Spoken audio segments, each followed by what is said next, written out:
Good morning, ladies and gentlemen. Welcome. It is my distinct honor to welcome each and every one of you to the 46th Annual Lenoir-Rhyne Sports Hall of Fame induction ceremony. This probably is the biggest crowd that we've had, at least since I've been doing it over the last decade or so.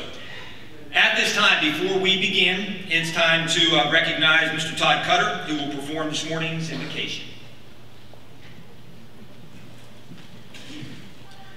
Let us pray. Most holy and gracious God, on this day of celebration, we pause to give you thanks. We give you thanks that you hear our prayers no matter what name we use to call on you. We give you thanks for a day to come together and to be with family and friends.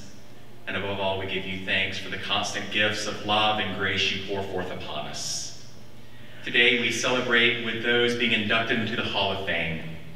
For their athletic prowess and for the gifts that you have given them, we rejoice.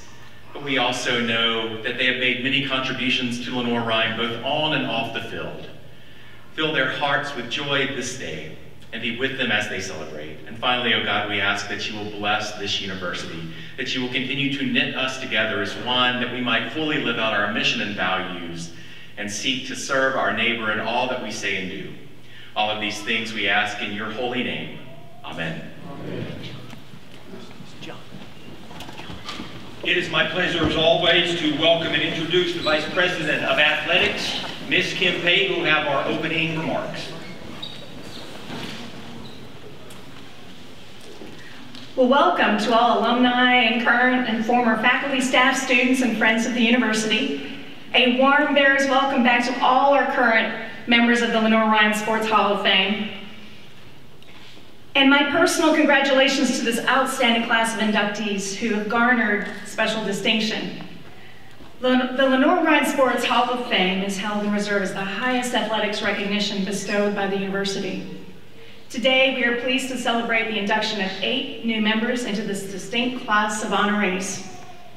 This year is the first year of recognizing a Hall of Fame team of distinction. The Lenoir-Rhyne Sports Hall of Fame Committee established the team of distinction in order to recognize teams who have demonstrated notable athletic success and have made exemplary contributions to the LR campus and community.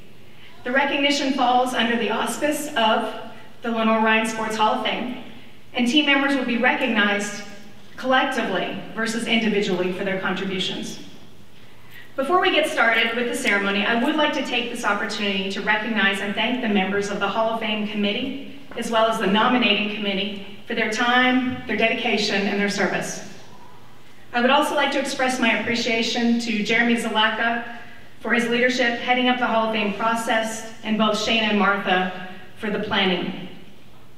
And of course, I could not be more thankful for Juju Phillips, who has emceed this wonderful ceremony for long before I arrived.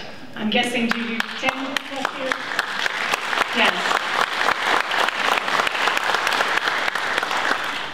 We're so blessed to have so many Lenoir-Rhyne bearers who've dedicated time, energy, talent, and their passion, and sometimes their life's work, as we'll hear today, to Lenoir-Rhyne. Please join me in welcoming Juju back to the stage.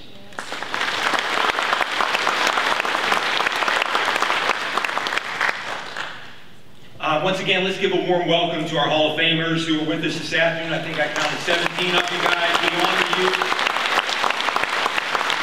And it would be remiss of me not to mention some of our Hall of Famers who we lost this past year. Among them, Mr. Bob Miller, Tony McClamrock, Brad Lawing, Marion Kirby, and David Elder. Let's give them a moment of silence, please.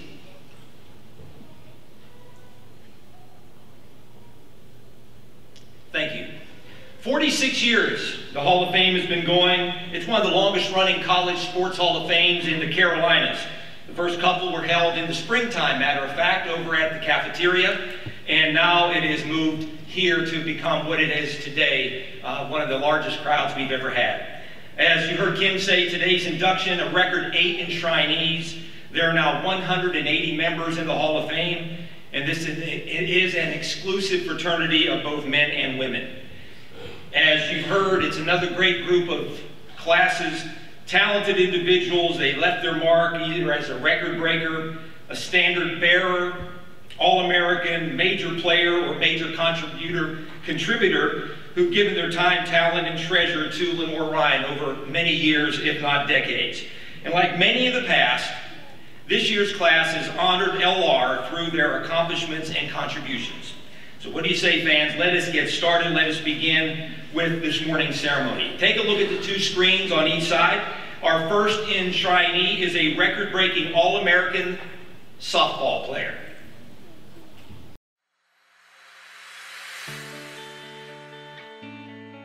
Kat Rivers was she was a five-tool athlete for us. Coming in, when I recruited her, she was a slapper and didn't have a lot of power.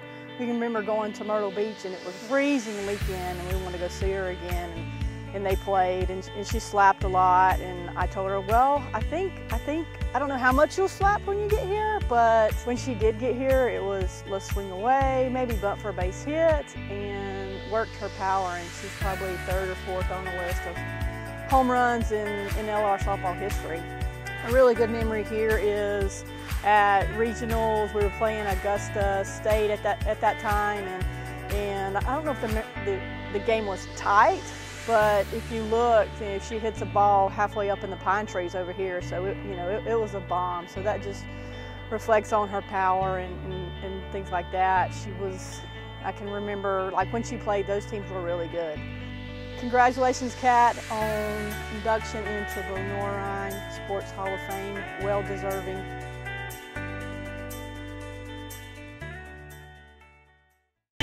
Ladies and gentlemen, let's welcome Kat Rivers, Roberts Hall of Famer.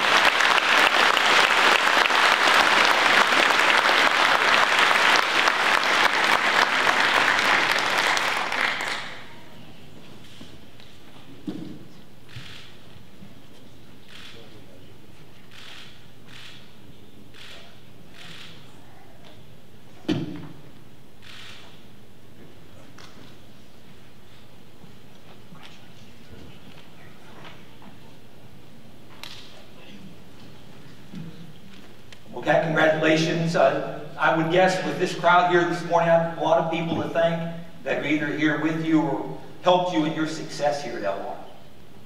Yep, I've got plenty of people here that came today, so I'm very fortunate, very thankful for those guys. I want to thank my parents first and foremost. They put in so many hours and love and heartache along the way. Spent a lot of money. I want to thank all my friends for coming, a lot of former teammates that are here today, Coach Holler, big thanks to her. I have a lot of thanks to give everybody. You heard Coach talk about your development coming here to LR. How did you hear about LR and why did you choose to come here? I had not heard of LR until, I guess I was probably a sophomore in high school. And really didn't think much of it then until Coach Holler saw me again. I was a senior in high school, playing travel ball, and I started the second time. So that's kind of when I started really pursuing, looking at other avenues. And I thought, well, let's give this one a shot. And came up here to visit, and it was awesome. So when you got here, the program was an outstanding one. You did a lot of things, All-American. When did you start to realize this was going to be a special place and a special program? Probably from day one. The teammates that were here that I had, the ones that were here before I got here, and then the coach, Coach Holler, just being around the atmosphere of a winning program, wanting to be a part of that, and it was just something that really I enjoyed and just hung on to. Were there some special memories or games or something that stick out in your mind about your experience here? I have a lot of memories. You learn that along the way that on your away trips, you're traveling these vans, you learn a lot about your teammates. So we had many conversations to and from games. That right there, you can't touch that along with anything else. That's the biggest memory. Just being around your teammates, having that, everybody having your back, and there's big games. We won some big games, played some good teams, was a part of a good team. Several teams by being here. So just those memories and just being a part of a great atmosphere. When you look at LR and you look back, what does it mean to you to be on stage here and going into the Hall of Fame? It's an honor. I don't know that I could really put into words what it means, but it's definitely an honor to be part of a lot of other athletes that have already been inducted, and the ones here today being inducted. So to be part of that, it means a lot. Kat Rivers Roberts, ladies and gentlemen, our first enshrinee.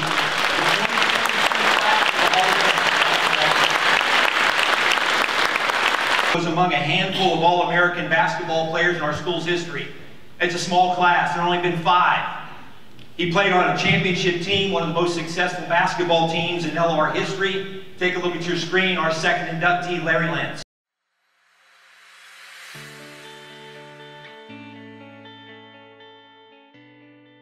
Larry Lentz was an all-conference first team for us. He was an All-American, and now he's in the Lenoir-Rhyne Sports Hall of Fame. He's really a good player is what he was. I liked his last name. He just had big hands. I remember on his recruiting trip, I turned and looked at the bench, and he was throwing the ball, and he would reach out and catch it with one hand. And I'm like, wow. He had one really solid move, and that was a jump hook over his left shoulder. And somehow he always got people pinned on that side, so he'd always be able to do it. But he worked hard all 4 years. He was the centerpiece of our offense for his last 2 years, his junior and senior year. I think he shot 65% from the floor at his senior year and about 70% from the foul line, so you couldn't foul him. But he was really a good player, good family. Dad was a big man, and I'm glad they entrusted me for 4 years with him. And I congratulate him because he worked awfully hard to get where he got.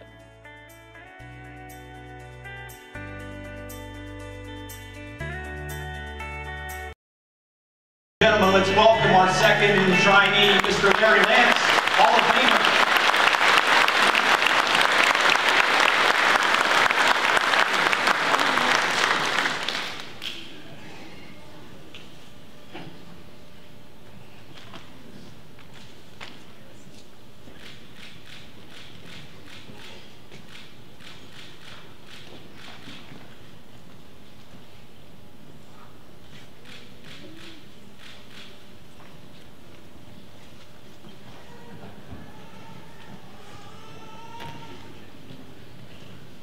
All right, so that video, Coach Lentz had a lot of good things to say about you, probably more in that video than you guys did when you were playing. First time I've ever heard it. First time.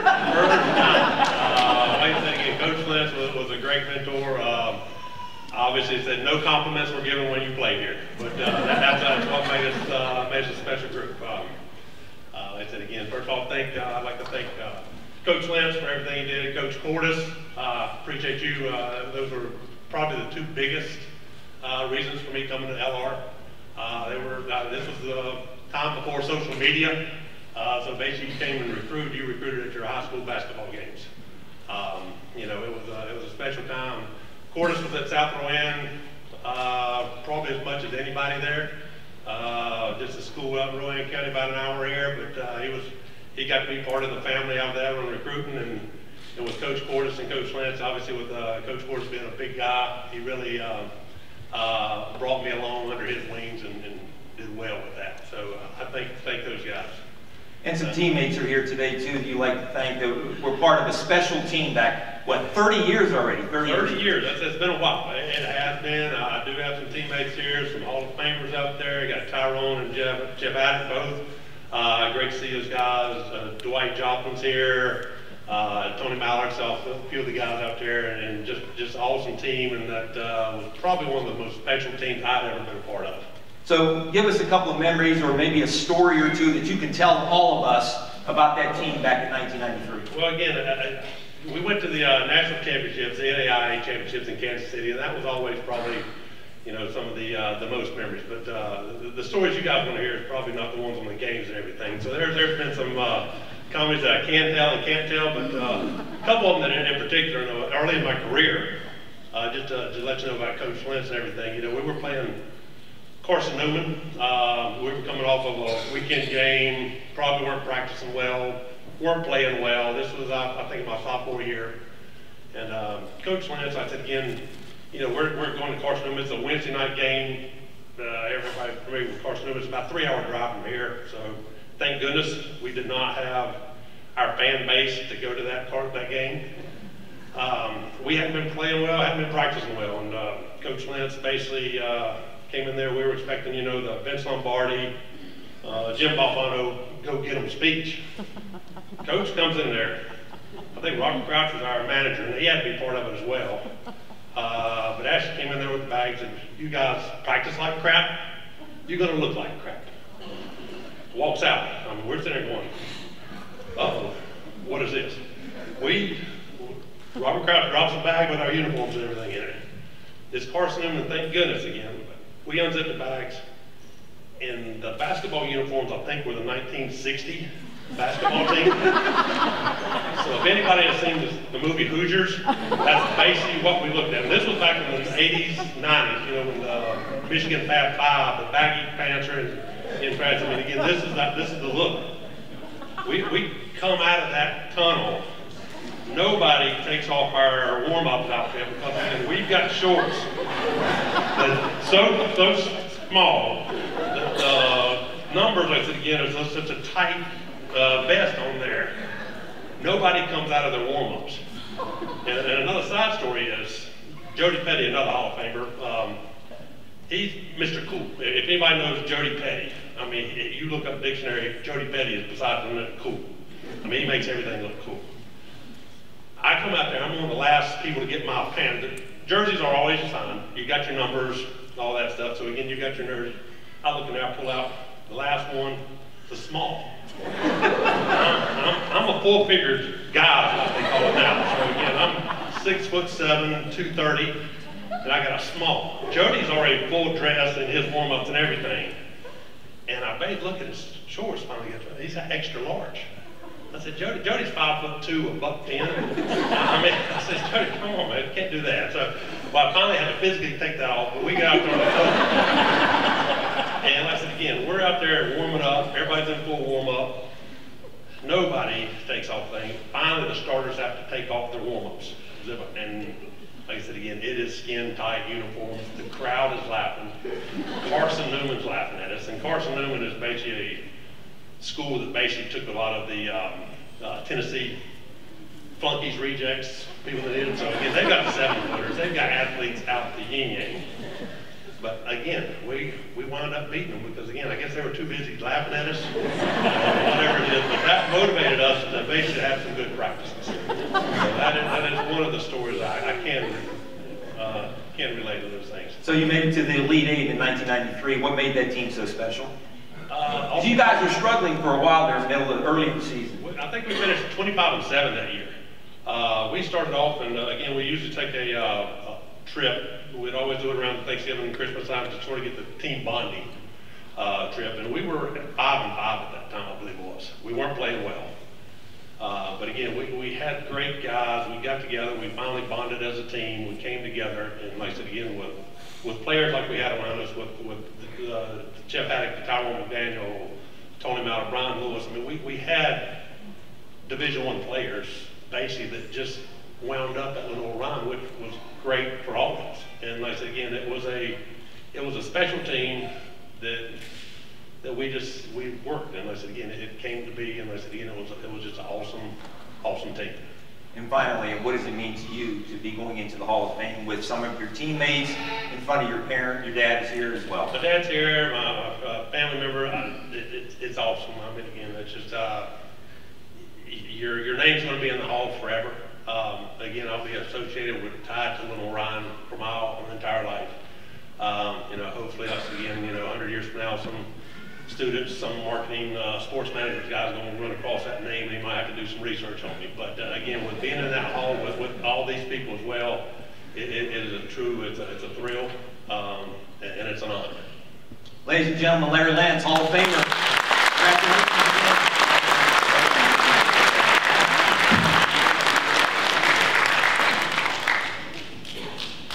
Ladies and gentlemen, our third inductee into the Hall of Fame was one of the most impactful women's soccer players of her generation. Take a look at the screens.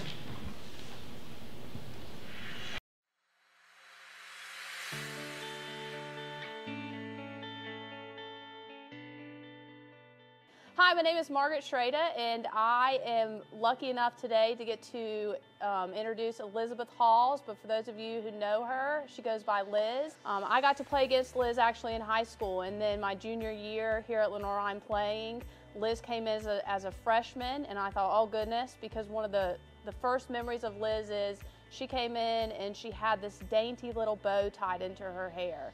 And we thought, what is this? Like, what is happening? But quickly we realized that Liz was just such a force and such a dominating soccer player out there on that field. She's just one of the most talented players that you could be beside, and just one of the hardest working individuals. She was always top on the fitness test, and just, you did not want to be on the receiving end of one of her goals that she was scoring or a tackle that she was going into, because you would not be the winner. After her freshman year, I mean, that kind of speaks for itself. Liz was just the top goal scorer in the South Atlantic Conference. She had 17 goals.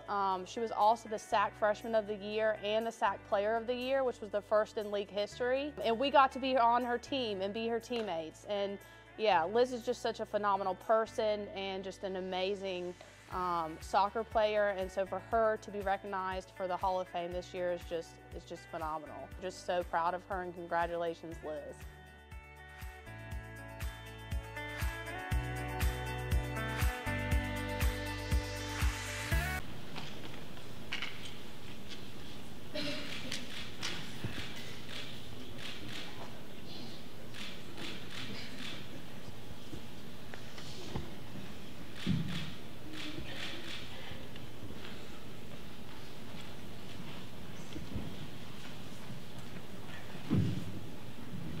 Congratulations. Thanks, sir. Looking back at your career and what you did, and you heard talking about some of your teammates, what stands out to you during your career here as some of your memorable moments as a Bear? A lot. A whole lot. Really, probably some of the people I met, Margaret's out there somewhere, she was on the video. I think if you come out of playing in college and you have a good friend 10 years down the road, you've done a good job. And like Margie said, we played against each other in high school, and she's somebody I can text tomorrow, and if I really needed something, she'd be there. You know, we worked hard through the summers and stuff together, so I think my most memorable moment is just like the process of doing this whole thing. Yeah. We worked really hard through high school, sacrificed a lot, tried to get good at what we were doing, and then got here, and we had a kind of a special season, a few seasons. My freshman year was special. I think you can be good at something, but sometimes you have a little extra help from upstairs, and in 2009, I think I had that. I don't think anything could have gone wrong. So we had a good team, and then I knew we could do something here. Tell us the backstory, how you heard about LR and why you came in. I had a bit of an unconventional recruiting process. I think I fell victim to what a lot of young athletes do, and the fact that it's D1 or bust. And so Division II wasn't even on my radar, and kind of found myself in a bit of a bind and not sure I wanted to go to the school I was committed to. And so I took a gap year. And it was December, and I said, I think I might want to play soccer. And a friend knew the coach here and texted, and next thing I know, I'm coming to see if I can still actually play. And here I am in the fall playing soccer again. And yeah, there's so many Hall of Famers we've talked to over the years that do have unusual stories and how they got here. Once they got here, they got things turned around. When you got here, who are some of the people that influenced you or helped you along the way that you like to thank? First and foremost, so I'm a local kid, so a big draw here was the fact that it was local. And so the summer before I started, I was lucky enough to get to come up and participate, and there was like a summer workout thing with Luis Velez. He's not with us, I don't think, anymore. He's an AT, super genuinely good guy. If anybody loves LR, it's Luis. And he invited me up, and I think Margie and I did it together, and we worked out all summer.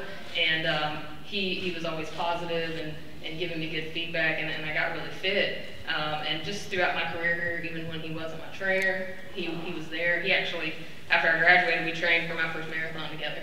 So, I mean, he's somebody, again, I could call tomorrow. I think between him and really the whole AT room. But Michael Flicker, he's the same kind of guy. They kind of got me into running once I stopped playing, and they were just great. great people. That's one thing you hear, that's a common theme about the people you meet here, and you form relationships and they become lifelong. Yeah, exactly. I mean, I think that's why a lot of us choose to come here. It's small, it's intimate, we know each other. The fact that these faces that are sitting here, when I come back, I'll recognize them and they'll continue to come, I think is a big part of why we all come here. And finally, what does it mean to you to go into the Hall of Fame? So it was completely unexpected, but yeah, obviously a huge honor. And I think for me, my parents will tell you I don't even want to take a picture in front of my picture out there, but this one's not for me. This one's for them. They sacrificed everything for me when I was younger. Kat talked about it. It's so expensive to play growing up and stuff, and not only them, but my whole family's here, all four of my sisters, and my grandmother's here, and they sacrificed a lot of their childhood. They sat on the sidelines for me so we could be gone every weekend and I could play soccer. So I guess you could say the money makes it worth it now, something like that. But so it worked. Y'all did a great job, and I appreciate every single one of you. Liz Haas, ladies and gentlemen.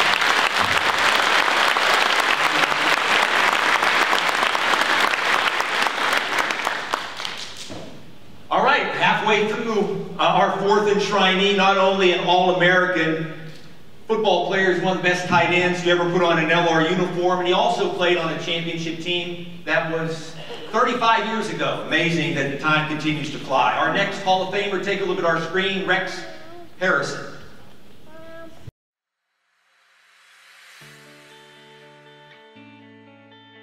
Rex Harrison, Coach Fisher here. Man, congratulations on your induction into the Lenoir-Rhyne Sports Hall of Fame, class of 2023. Well deserved and well earned, and I'm super happy for you. Great job. Seems like yesterday I recruited this long, tall, big tight end out of Graham, North Carolina, with visions of all you could do in our pass game. Man, you didn't disappoint. I still got some of the fondest memories calling plays and seeing you catching those seam routes from Bryson and Laurendine and Root. Man, you were the complete package, Rex. You could do it all. You could catch, you could run the route tree, and you could run with the ball after you caught it. Most importantly, you were a great teammate. You played hurt. You fought through injury throughout your career. Man, you only cared about one thing, and that was winning games at Lenoir-Rhyne. As Laurendine on a bootleg throws into the end zone, wide open for the touchdown is Rex Harrison. So I'm super happy for you, your family, man, proud of you. This is your day. Enjoy it and go Bears. Again, Rex, congratulations.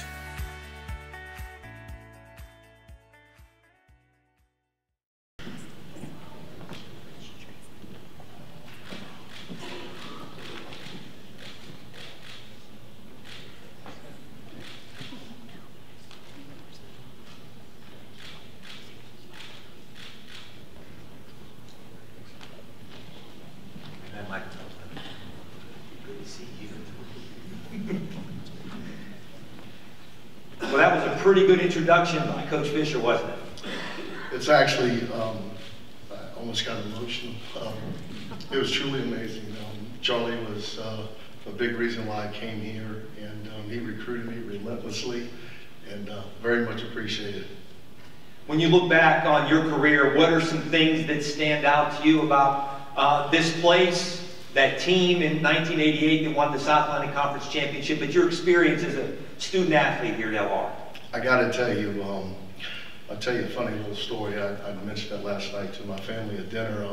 So when I first got here, my goal was to, we had our big first game was against Middle Tennessee State, and they were like a Division I AA powerhouse. They had a huge stadium, you know, field turf, their own song.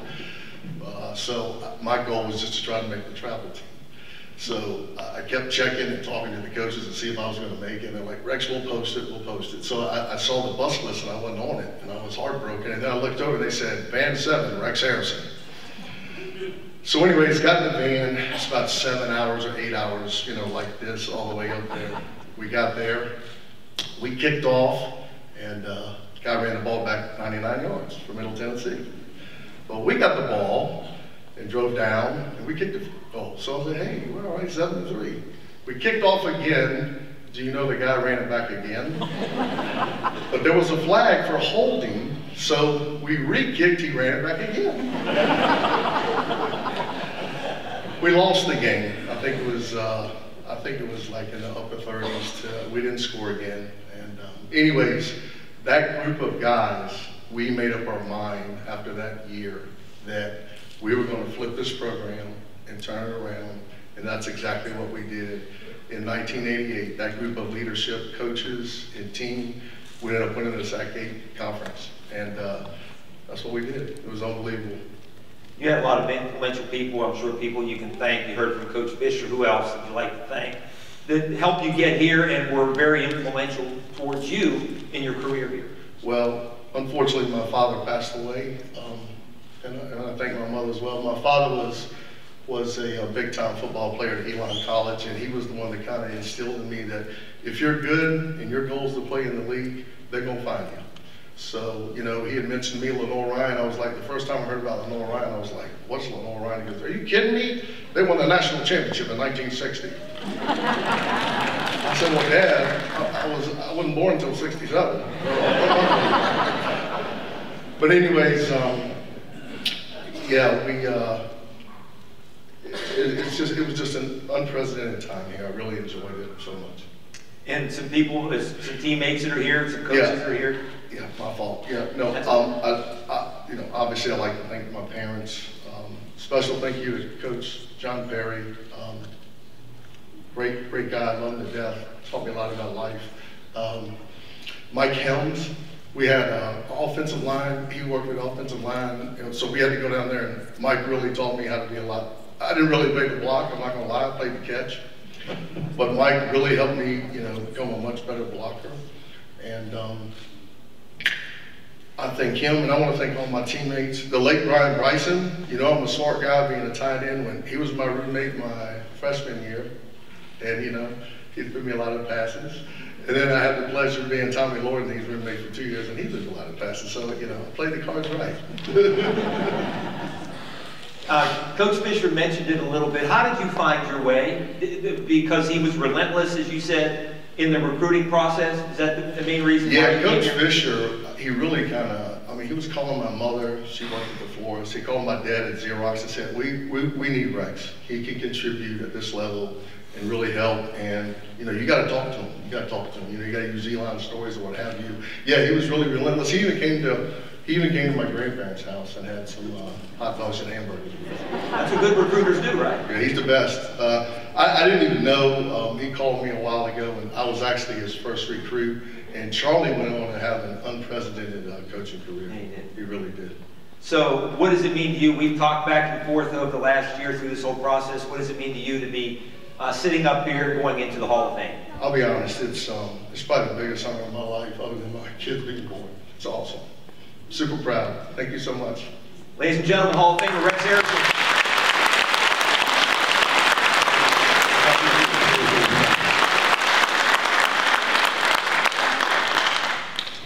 Ladies and gentlemen, our fifth inductee, if you take a look at the screen, was one of the impactful Bears in the turnaround of the football program over a decade ago. Take a look.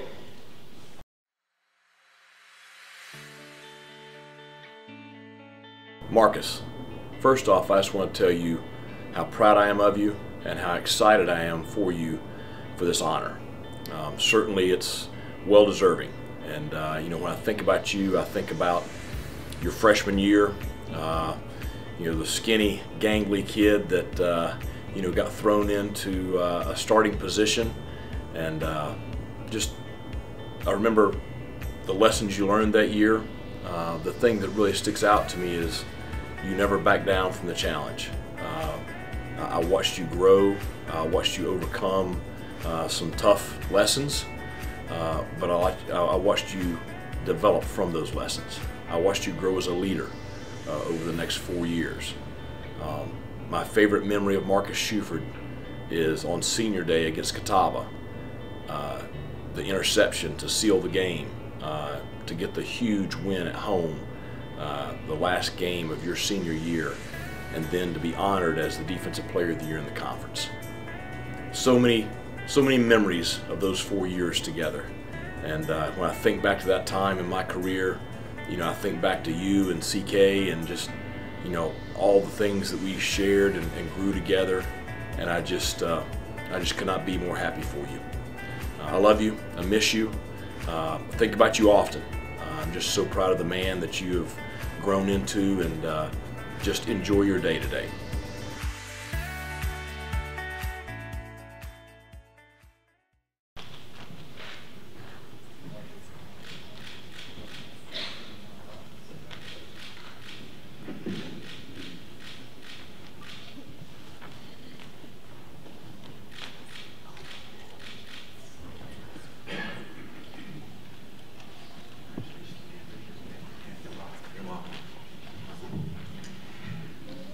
I don't know if I could talk with Coach Houston. Said you were here when he went into the Hall of Fame and had some great things to say. And what was your reaction to seeing him and hearing him tell about what you meant to him, but what you meant to the program? Seeing Coach Houston, emotional. If you don't know, of course I'll play safety here, but I spend 95% of my time with Coach Houston. Day in, day out. He would come check on us at the dorm, practice, pre-practice, you know, film. Just meant everything for me to see that message from him, to be inducted with Coach G. Wouldn't be here without Coach G because he gave me a chance, along with two of my high school teammates, so it means a lot. When you were going through your years here, were you aware you guys were getting ready to turn the program around? Yes, sir. I believe after my sophomore year. I think my sophomore year, I think we went maybe 4-7.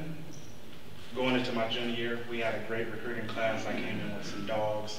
Andrew Corman, Byron Garvey, Jasper Thomas, James Paul. I mean, came in with some dogs. So all these guys, you know, stayed together, and we just knew it was our time.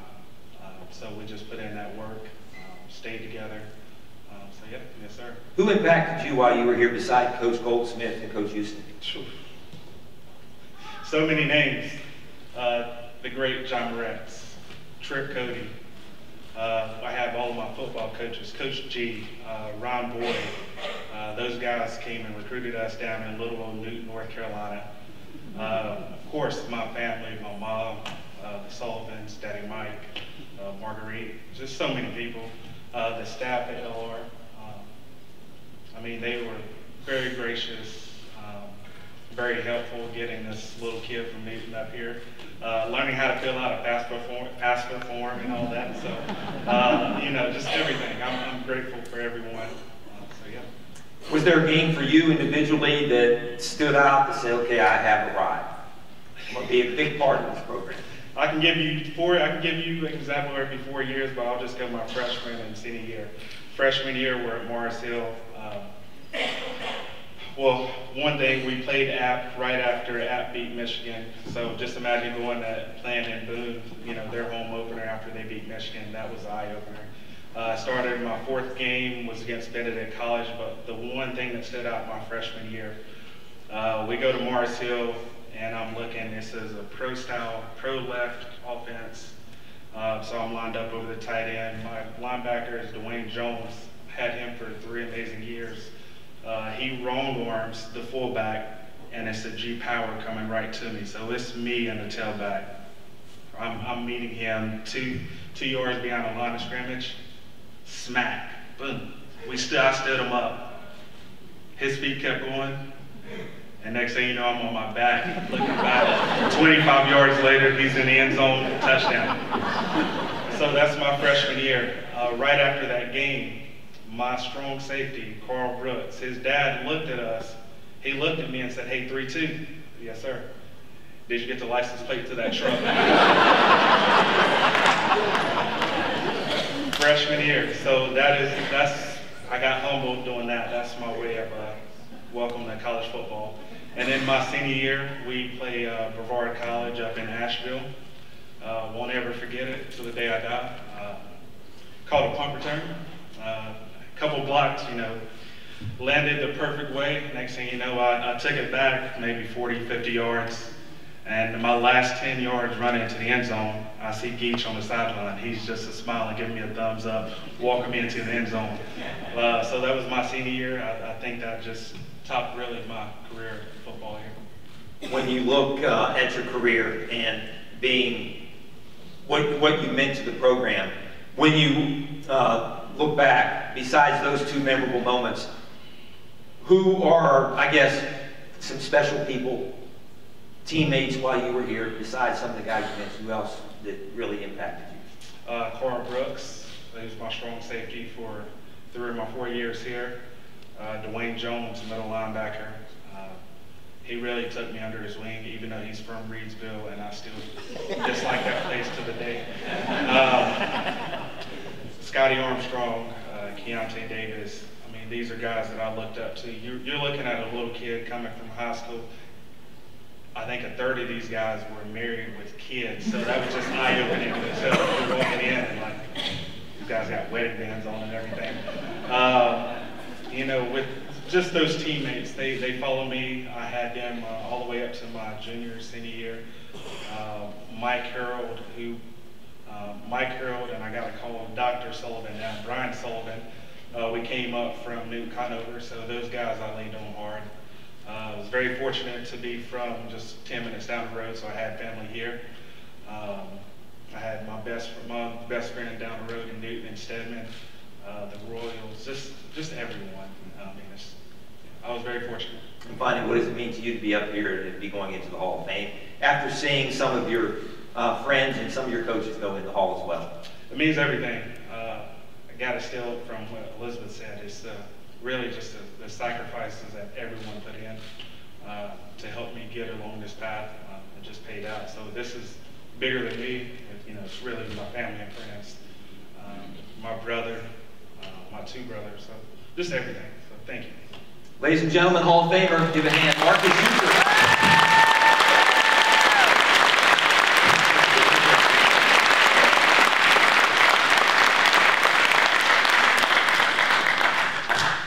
Our 6th enshrinee is part of our contributor class into the 2023 Hall of Fame. He was the architect and responsible for the turnaround of LR's football fortunes over a decade ago. Ladies and gentlemen, take a look at your screen. Our next Hall of Famer is Fred Goldsmith.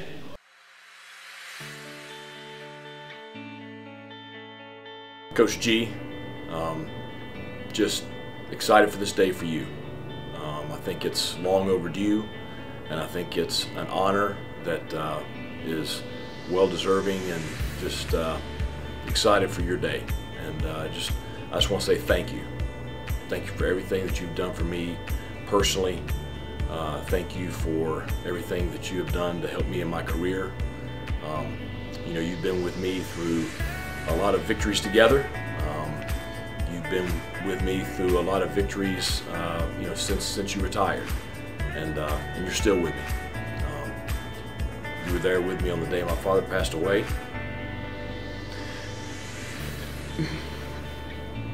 That's something I'll never forget, and you're like a second father to me. And just want to say I love you, and just thank you for everything. And it is truly an honor to be able to share this video with everyone at Lenoir-Rhyne. Enjoy today. Go Bears.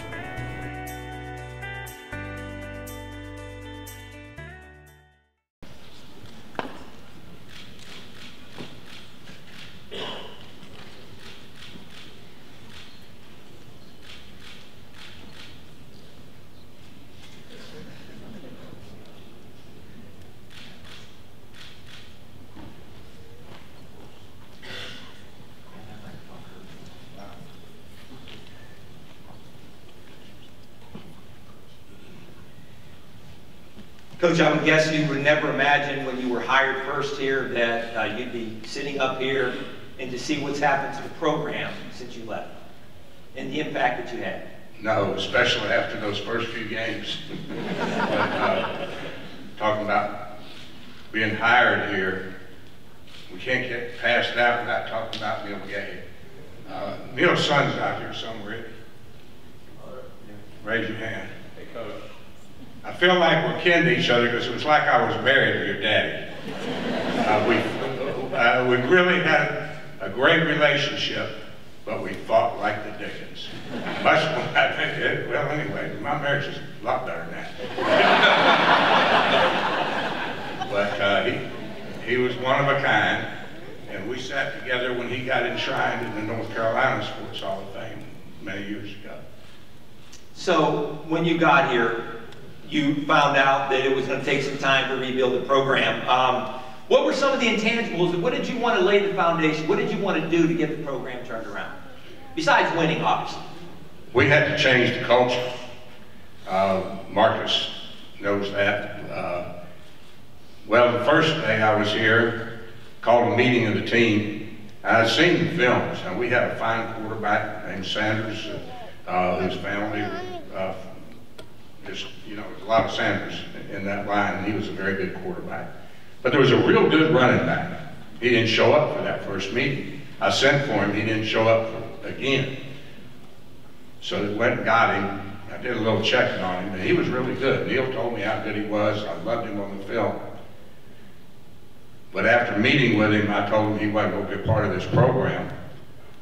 And I asked Neil, I said, this kid was supposed to be so good. You didn't tell me everything, did you? He said, no, I forgot to tell you, he beats up women. So that was the first day. And so the character had to change. And we had a great coaching staff. Coach Ron Boyd's here today with his wife Erin, Mike Houston. We had a great bunch of coaches. And they were not only good football coaches, they were good, really good examples. And we got it started there. David Daly, who was the one that introduced me to Neil that fall when I was here speaking to their football team for the Fellowship of Christian Athletes. And David was, very instrumental. Somehow he wound up getting an office on the campus. Then they had a house for FCA on the campus. And just, he counseled so many of these kids and was such an influence for the Lord Jesus, for those kids to be coming in. And that's what really started changing the environment. Our pastor, Dale Watts, worked with a lot of kids and coaches. Both of them worked with coaches, too. I think I read it maybe in the book that you published that this was one of the most, if not the most, gratifying experience you had as a coach when you came and turned the program around in Delaware. Could you talk about that? It was. This is a special place to me, like it is to all of y'all. The feeling, I see Shayna Holler sitting out there. The only thing bad about my coaching staff, I couldn't get Shayna to come help coach football. She is a fantastic coach. All right, let's get back to the question again. But this is a very special place. I've played against a lot of these guys that are sitting here. They got older than me in a hurry, though, I think. But anyway, they were very, very good. I'm telling you, if y'all didn't play, I didn't play against the 60 team, but a lot of those guys, I mean, some of the real Boyd dogs from 60 were still there. Richard Kemp. Now, Marcus, don't feel bad about getting run over your freshman year. Richard Kemp stomped me into the ground twice. And he had a pretty good head start back there in that single wing, too. But he and Odell White, those kind of people, whew, they were unreal. So I had a lot of respect for LR. They were the class of the conference. They whipped Appalachian every year. They were special.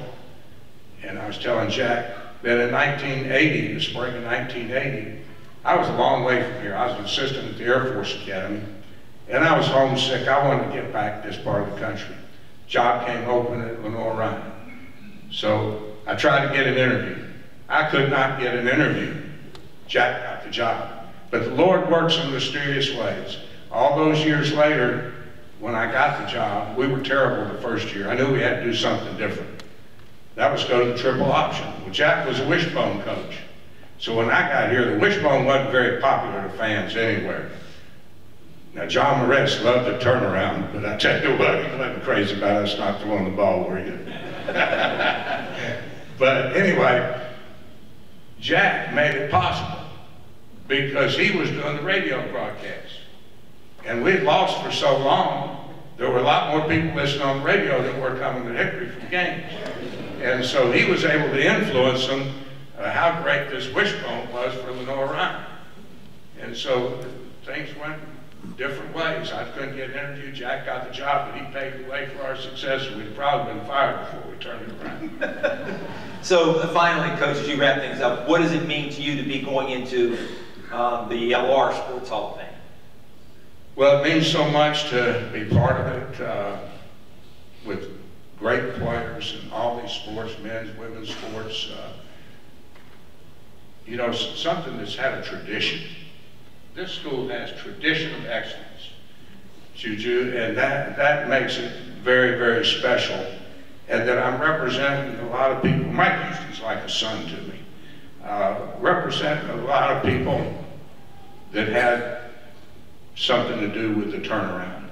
You know, you say it's me and everything, but from Neil who started it, to all the players, to the coaches' wives that put up with the long hours, that I feel like that everybody that was a part of that is a part of this today. And so, you know, that's what makes it more special than anything. And that it was a program too that, you know, I had to leave the university because of illness. They got sick of me, you know, so, and to be able to find out you could coach again, that really helped me for the rest of my life. And I thank every single person from Lenoir-Rhyne. When Kim Pate called me, it was a complete shock. I was just happy to be here with Chandler Reardon last year just to rub off on one of the guys that got in. You know, so it's a shock, and I thank you for this great honor. Well deserved. Coach Fred Goldsmith, Hall of Famer. Give him a hand.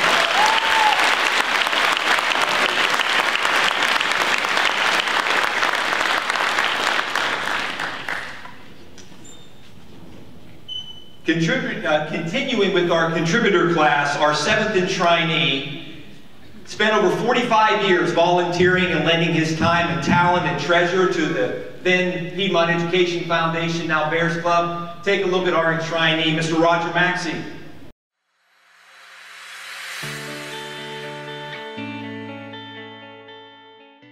Hello, Bear Nation. I'm Marvin Everett. I just want to tell you my first encounter with Roger Maxey was my freshman year, and he was a senior, and we had lockers together. And I'm looking over to this guy, and he looks like the size of Ben Davidson of the Oakland Raiders, and he looks at me and he says, "You're going to have to help me put this shoulder brace on this season." I looked up at him. I said, "Yes, sir."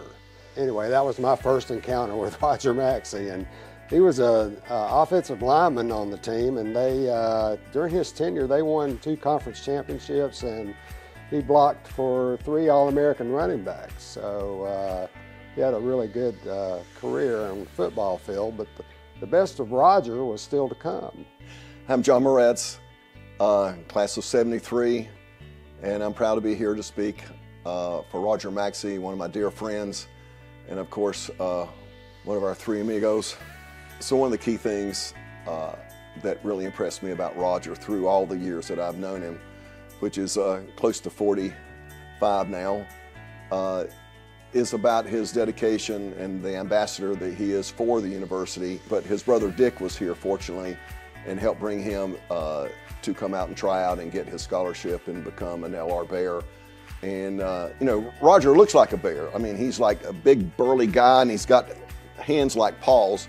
But I'll stop right there. But he looks the part, and he could be Joe Bear. Maybe he is. So needless to say, Roger is so worthy of this incredible honor that he's receiving today.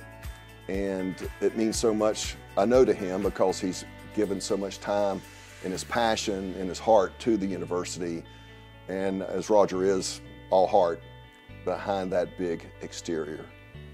Go Roger, congratulations on the day. Welcome, Roger Maxey, to the Hall of Fame, well deserved.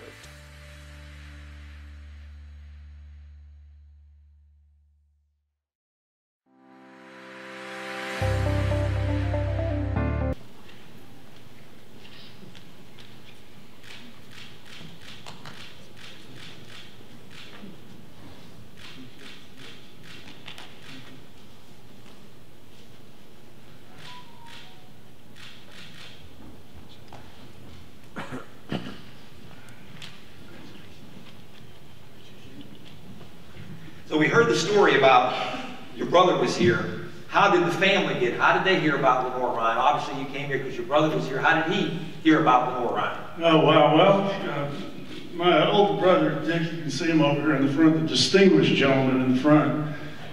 He's 14 years older than I am, closest sibling in age to me, so I was the baby. But anyway, he left home when I was 4 and went off to university, and then he got drafted in the Army, where he became a paratrooper at Fort Bragg. And then when he wanted to finish school, he was introduced to Lenoir-Rhyne, and he loved it, and came to school here. I still wasn't old enough to even know what Lenoir-Rhyne was or where it was, really, but that's how he got here.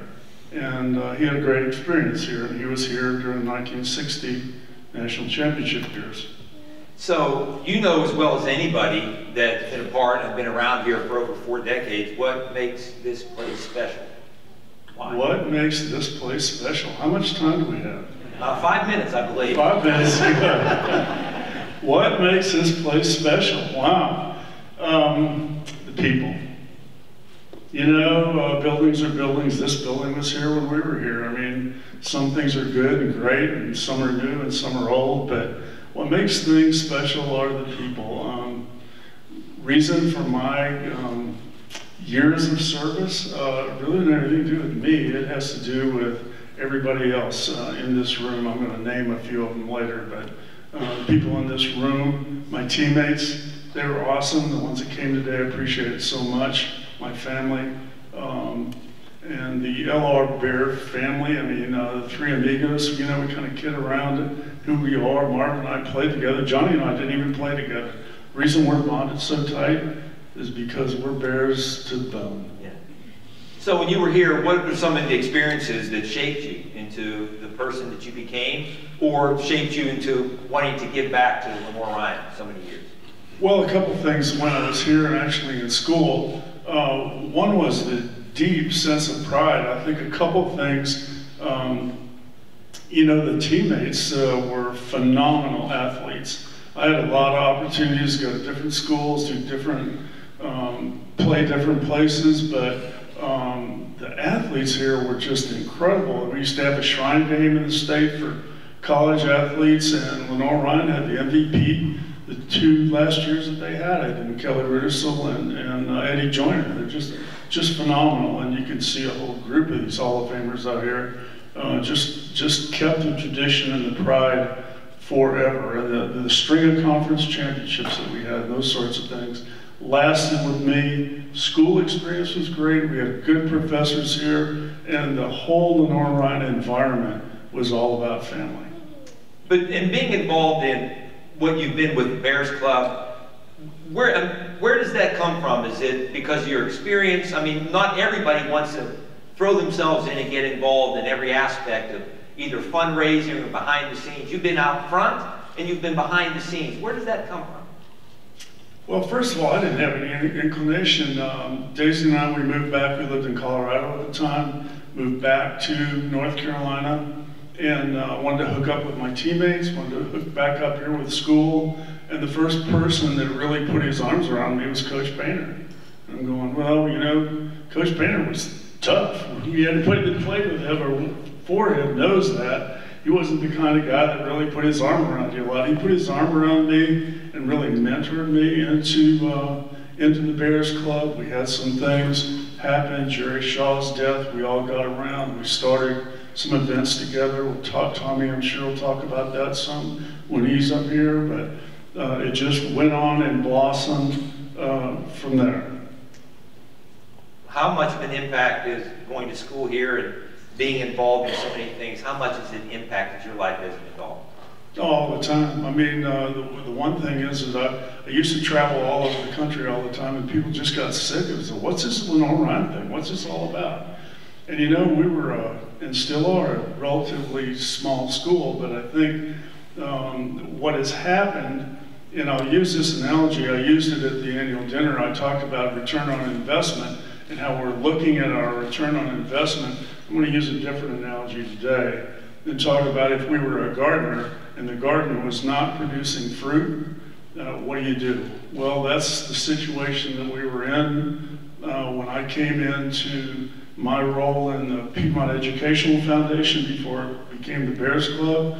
And Coach G talked about that a little bit. We were dead last. And Coach, I don't think there's anything lower than last. Last is like the bottom, and it wasn't good. And we had to make changes. And those changes started really with Neil McGahee. He was the guy, he was a promoter. I knew him on a personal basis before we got involved in the Bears Club together, and we started making changes. We bonded up as a team. Johnny came on board. Marvin was a golf chairman at that time. We just made things happen because we were not gonna be last. And from there, we've gone on to where we are today. And finally, I would guess that this is a special time for you. What does it mean to you to go into the Hall of Fame as a contributor, but also as your time as a player here? It's a lifetime honor. You know, for 40 years, I've sat out here in the aisles and watched these guys come in and just held them in the highest of esteem because I had so much pride about Lenoir-Rhyne. And I will say this, in my time, the highest compliment I'd ever received to this point before now came from Neil McGahee, somebody that we held in high esteem, and he referred to me as a game changer. And I said, Neil, I'm not really a game changer. He said, oh yeah. He said, you have made a difference. And that brought to light to me, and I'm gonna take just a moment, if you will, and kind of go against the rules and kind of be like in one of those award shows or something, but I'm gonna name a few names because my career wasn't 4 or 5 years like some of you younger folks, and it's totally appreciated in your talent, but it's been a lifetime, and my career has been successful in this lifetime because of the people that I've been surrounded with, and these are the game changers that have been here and are still here. And I'm going to name them off, and if your name's not on this list and you think it needs to be there, that's just because I missed it. So just put yourself on it. Game changers: Hank McCrory, Bob Miller, John David Moose, Neil McGahee, Ed Bird, my amigos brothers Johnny Moretz and Marvin Everett, Ben Bundy, Tommy Deal, Fred Goldsmith, Mike Houston, Rick Barnes, Jack Huss, our current president, and thank you for supporting athletics the way that you do, Fred Witt, and the National D2 Athletic Director of the Year, Ms. Kim Pate. There's some game changers for you. Ladies and gentlemen, Hall of Famer Roger Maxey.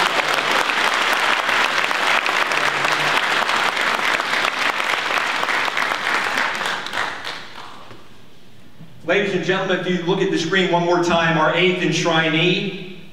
I'll try to come up with a good lead-in. He was and is LR's #1 super fan. Take a look.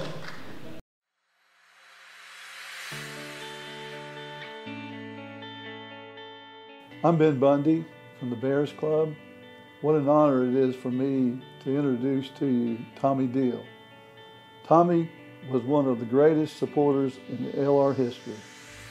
He served as tournament director of the Hanley Painter Golf Tournament for 30 years, raising over $1.2 million towards athletic scholarships. He has had nearly 40 years as a member of the Bears Club Council/PEF board. He was recognized with the Lifetime Achievement Award in 2021 by the Bears Club.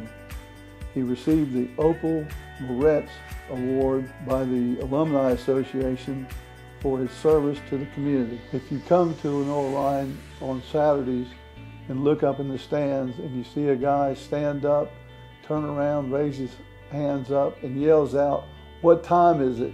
That's Tommy Deal. Tommy, this is your time. Congratulations on being inducted into the LR Sports Hall of Fame. K-Bear Nation, you know the drill. What time is it? What time is it?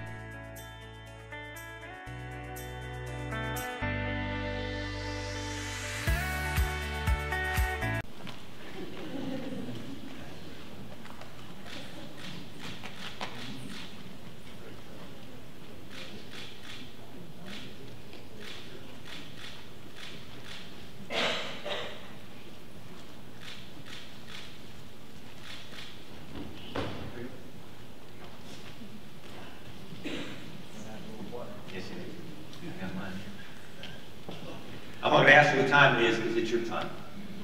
What's it mean to you to be up here? It's awesome to be even in the breath. These guys over here, Mitchell, these guys over here and over there. And, you know, hey, it's, you know, beyond belief. Can't thank the committee, the nominating committee, all my fans out here, my Elks brothers. It's, you know. Your connection to LR goes back a long way. Why did you choose? How did you choose? Well, LR? I got to credit my dad, who was lighting the fire here for the Bears. He was an avid Lenoir-Rhyne fan. We came from 1951 to 1963. We came to every football game, every basketball game, and baseball games when we had a chance. But I saw my first football game in 1951. And they were, we played teams like Bridgewater and Emory and Henry and Newport News. And on the kickoff, the Robinson twins were back in the back. They did a reverse, and one of them scored a touchdown. When I later got to meet them, I told them that story, and I would say, you know, one of you scored, and Jerry Robinson said, "Oh, Tommy, that was me." Gene said, "No, that was me." Every time I saw them, back and coming back to the games, every time they would see me, Tommy, it was me. It was me. So, and from the time I was 9 years old till I was a senior in high school, I had 13 coaches and mentors in all the sports, baseball, football, and basketball. And 8 of them were in the Hall of Fame.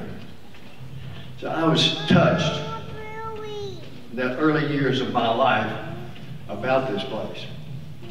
When I was 14 years old in the summertime, I was working for the Hickory Recreation Commission, just lining off fields and umpiring Little League baseball games. And my 2 supervisors were Lee Farmer and Tommy Simmons. And if you don't want to come to Lenoir-Rhyne for that, I don't know why. And then I got hurt playing football when I was in the 9th grade, and I didn't want to play anymore. And I played basketball, and my head coach in basketball is sitting right over here, Jerry Fox in the Hall of Fame. He taught me how to be a point guard. And Coach, I can't thank you enough. And then after I graduated from high school, from college, Adam Maples gave me a job. So this place it's something special, there's no doubt. There's no doubt. When I was in 1959, as I said, my dad was an avid football fan. He and 2 other gentlemen, we left on a Friday night, going to St. Petersburg, Florida, in a 1959 Studebaker Hawk, brand new. And on our way, and it was a long ride to St. Petersburg. They didn't have freeways and all that kind of stuff back then. And we went to the 1959 championship game in St. Petersburg. We got beat by Texas A&I 20-7. And with all that, I can't think of anything else why I wouldn't want to come to Lenoir-Rhyne. You're known obviously for the saying, "What time is it?" But you're also known, and your name's associated with the Bear Memorial Golf Tournament. You were tournament director for many years, I guess over 3 decades. How did you get involved in that, and why did you get involved?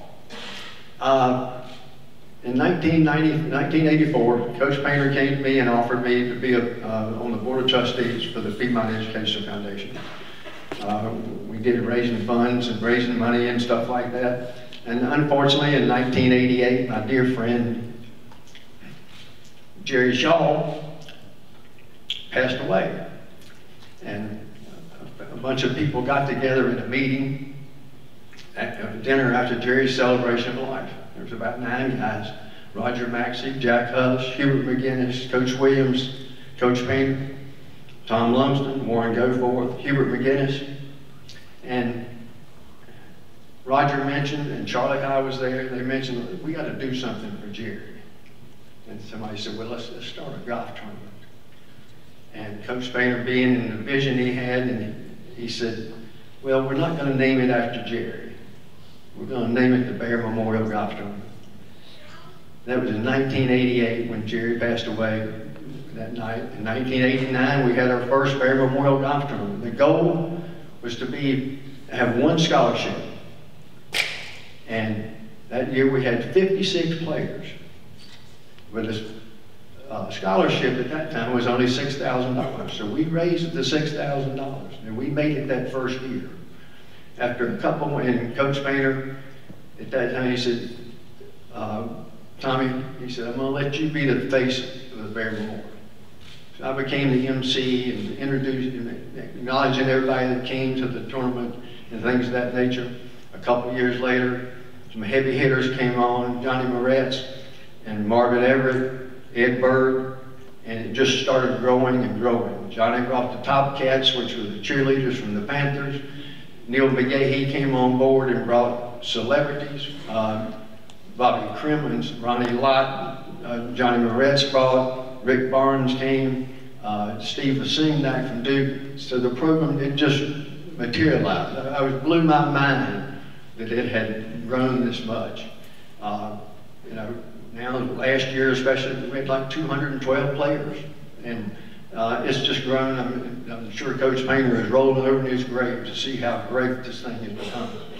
So before we go, people want to know, you're known for that moniker. How did it happen, or where did it happen? Give us the backstory. I'll give you the full story. This is give us the Reader's Digest. This is really it. And they call me the author of What Time Is It Bear Time. Unfortunately, I'm really not the author. I have a co-author individual, and he's in the stands, and Jim Carell. But it happened in 2013. We played Westchester for the semifinal game before we went to Alabama, and it was a torrential rain. You know, Westchester even complained about it raining so hard, and they couldn't play football and stuff like that. Anyway, we go out at halftime, of course, to have a little beverage, and Mr. Carell looked at me and he said, and it was, like I said, it was really raining real hard. Everybody had on coats and covers and things like that. And he said, what time is it? And I didn't have a watch on. I said, hell, it's bear time. Well, it sounded real good. So I took it to my fan base in the stands. And I got there all sitting out here right now. I took it to the fan base, and we took it to Muscle Shoals, Alabama for the championship game, and it really caught on. And then I brought it back to our new stadium, and it has just multiplied. I'll have to give it, if the college likes it, I didn't patent it. They made t-shirts, they made sweatshirts, they made towels and everything. But 2 weeks ago, they had an arts program here at the P. Monroe Auditorium. And Dr. Witt got up stage, and the first 4 words he said when he was looking at the crowd, he said, what time is it? So if the president of the college likes it, then it was. Ladies and gentlemen, Hall of Famer, Tommy Beadle.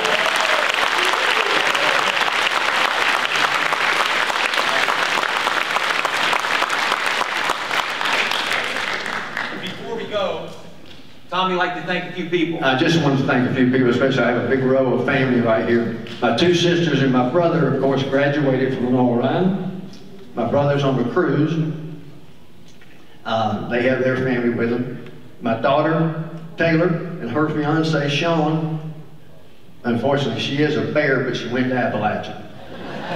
And my lovely wife, Michael, and her son, Nick, and their 2 sons, 2 kids. I thank her for letting me have 20 years of football, 20 seasons. So thank you, and I appreciate it. Thank everybody else for coming.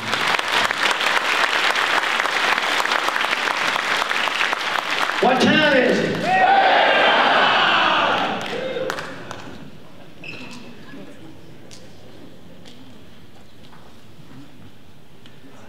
I just thought of something. something I should have asked Coach Goldsmith about the origin of the Little Red Bonnet with the LR on it, but we'll save it for another time. But that was always the chant in the locker room after the game, the Little Red Bonnet with the LR on it. And I don't want to get into the rest of it because it's pretty, I guess, colorful.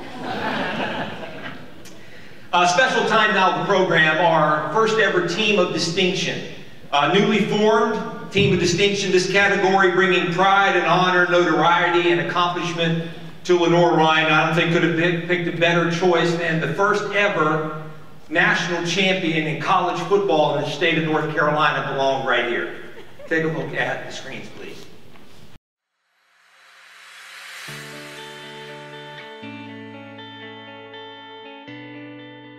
Merriam-Webster describes the word iconic as being widely known for distinctive excellence. Such was the case for the iconic 1960 Lenoir-Rhyne College football team. With a thrilling 15-14 victory over Humboldt State of California, the 1960 Bears became the first school among the state's four-year colleges and universities to capture a national championship on the field of play. During the course of that special season, the team won 10 straight games, outscored opponents 335-92, beating teams along the way such as Appalachian State, Western Carolina, and East Carolina, thus earning the Bears the title as North Carolina's first true national collegiate football champion. The 1960 Lenoir-Rhyne Bears were truly a team of distinction.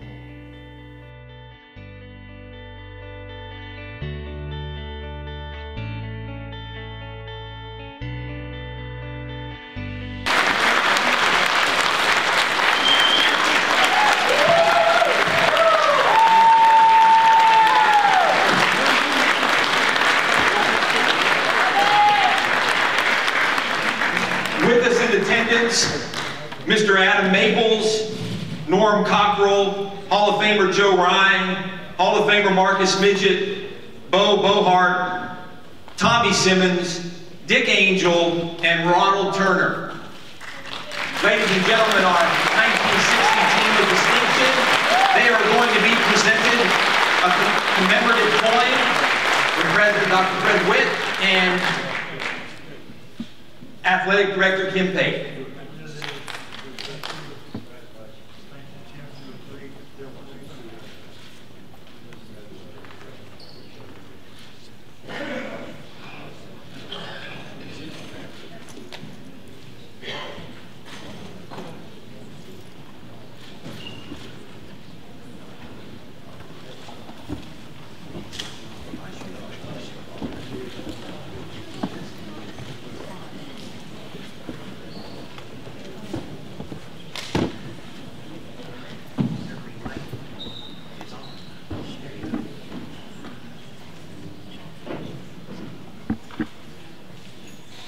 Gentlemen, congratulations, our Team of Distinction. Marcus Midget, Adam Maples joining us on stage to talk about the team, that special season.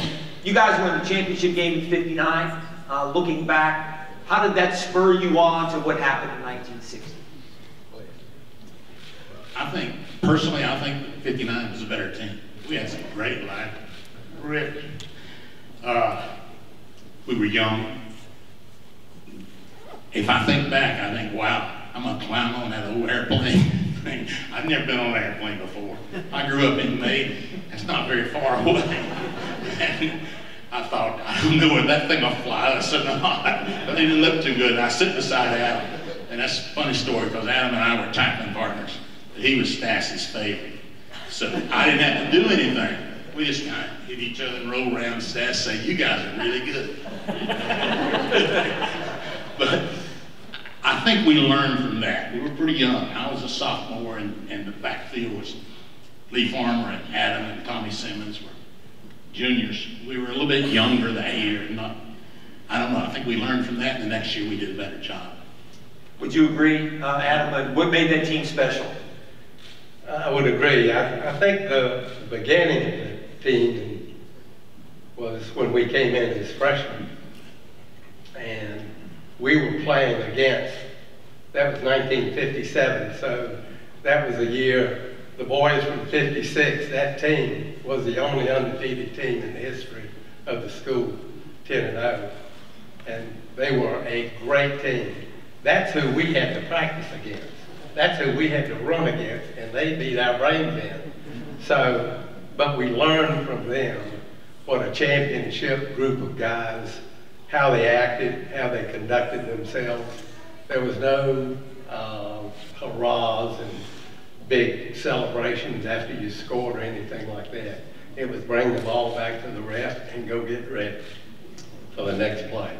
So you guys weren't really challenged at all during the regular season, but in the playoff game, there was a tie. For some of our younger fans, we see ties in college football and in the NFL. You have overtime. There wasn't overtime back then. The game was won and decided on total yardage. What was it like when you guys knew you were tied? What was it like waiting to find out who was going to win that game? It seemed to me like forever, because we stood around out there on the field. No, I don't think anybody knew how it was going to be decided. We had just scored at the end of the game and really kicked. Mary Kirby kicked the extra point to tie. I mean, that was unbelievable, because I didn't know why we didn't go on for two. We didn't.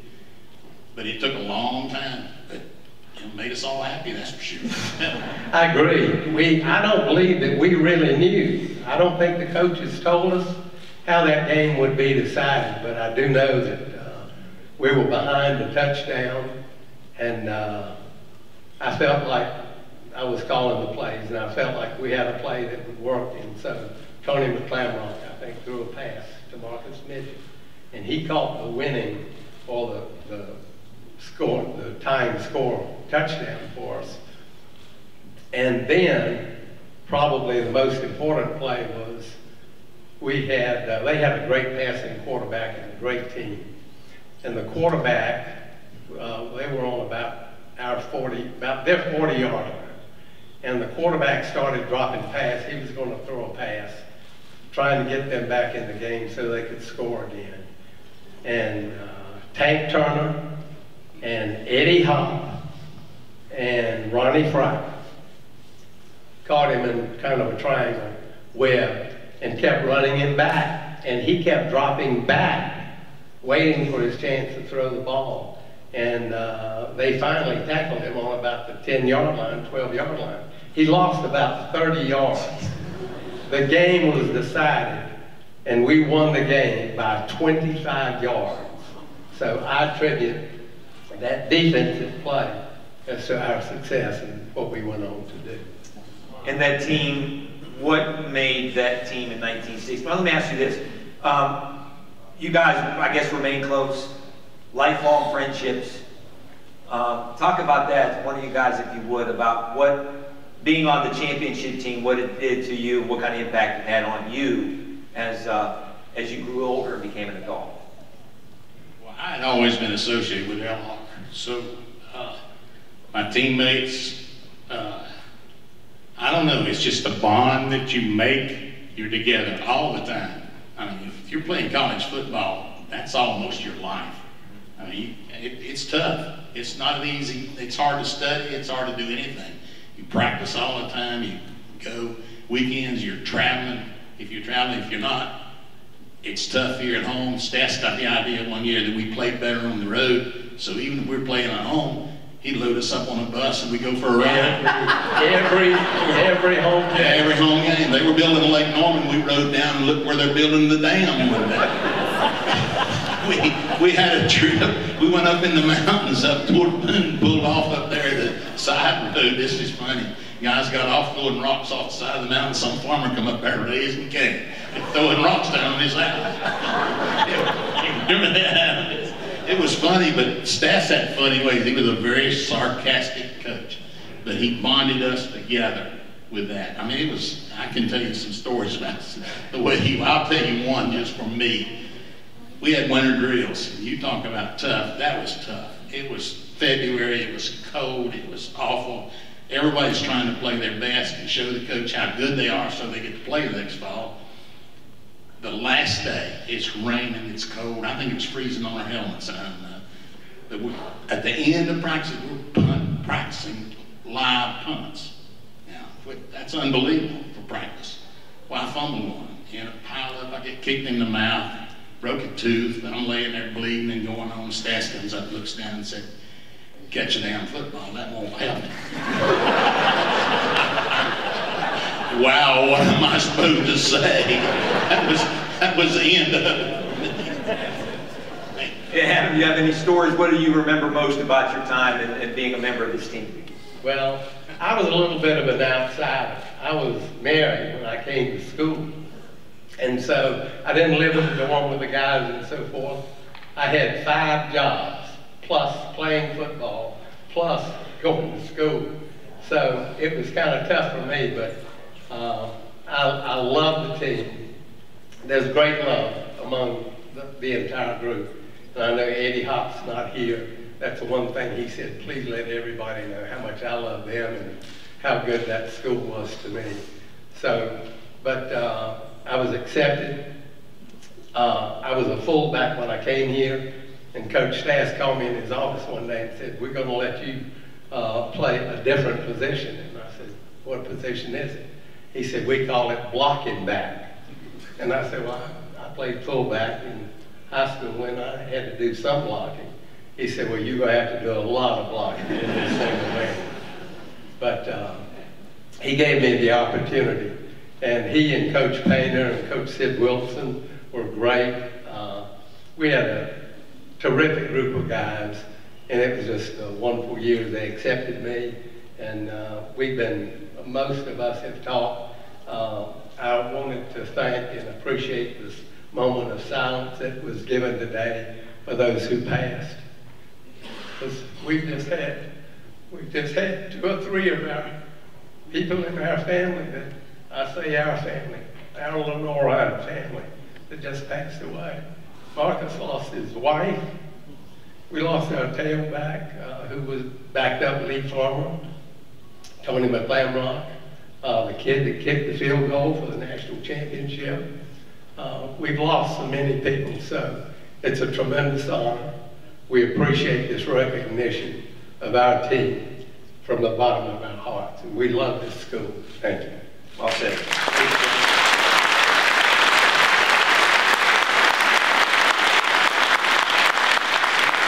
Ladies and gentlemen, one more time, give you the 2023 class of the Lenoir-Rhyne Sports Hall of Fame, now and forever. Give them a hand.